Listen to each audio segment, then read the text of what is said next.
Wangine pustaka mripatku marana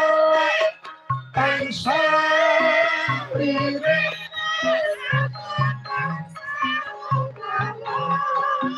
kaya wong bingung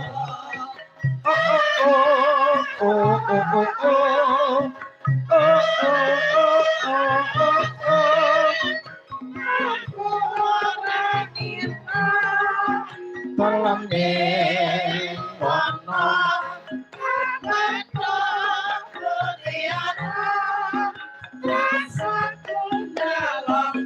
suwak mas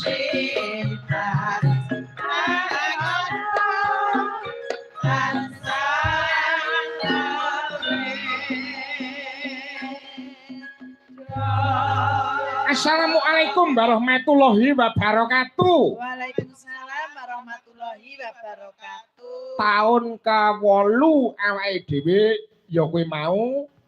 derek mangayu bagya cagah lek cagah wungon ndonga bebarengan warga masyarakat Jabung wonten dalem agung panjenenganipun Mbah Demang.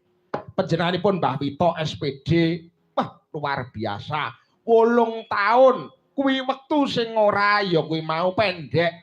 Nanging nyatane saploke dipimpin karo panjenenganipun pepundhen kula Mbah Wito pembangunan wonten ing Jabung saya atut runtut tansah runtungan kabeh dalan katon gasik katon rapi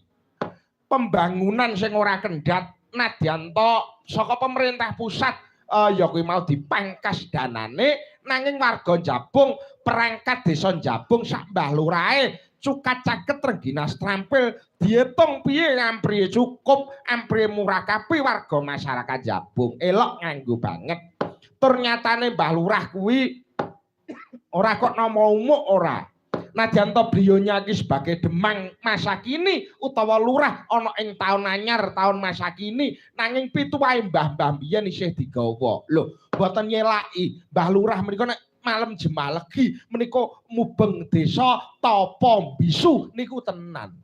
elok ngangge sanget luar biasa apa meneh ya kuwi mau awake dhewe dirawuhke utawa disowan kene nderek mangayu bagya muga-muga warga masyarakat Jabung sakbubare wayangan tansah ginanjar karahayon ayem tentrem apa sing ditandur dadi kawuryan murakapi upanguripan lan sandang pangan warga masyarakat Jabung Allahumma luar biasa dalane menungsa kuwi dhewe-dhewe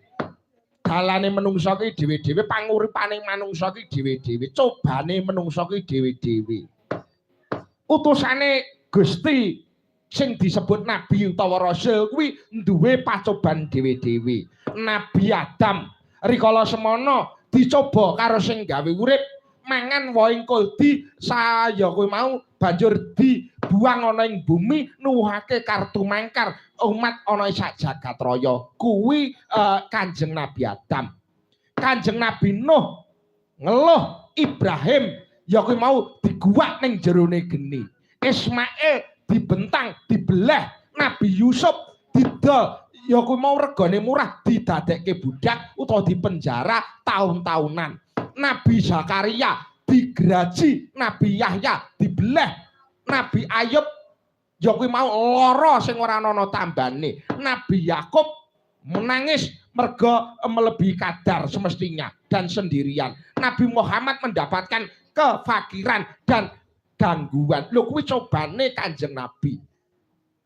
menungso sing ditresnani karo Gusti sing gawe urip kuwi wae sing dicoba karo Gusti Allah apa meneh ming sawake dhewe lho cobane menungso kuwi dhewe-dhewe aja kok oh kowe cobane kaya ngono pamane wah mosomo kowe cobane utangmu kok akeh men lho ora entuk ngono kabeh menungso ki dicoba karo sing gawe urip coba kuwi kanggo ngunggahke derajat muga-muga wong warga masyarakat Jabung sing dicoba karo Gusti Allah ndang mentas ndang munggah derajate ya kuwi mau iso mbangun Jabung dadi Jabung sing lebih maju Allahumma amin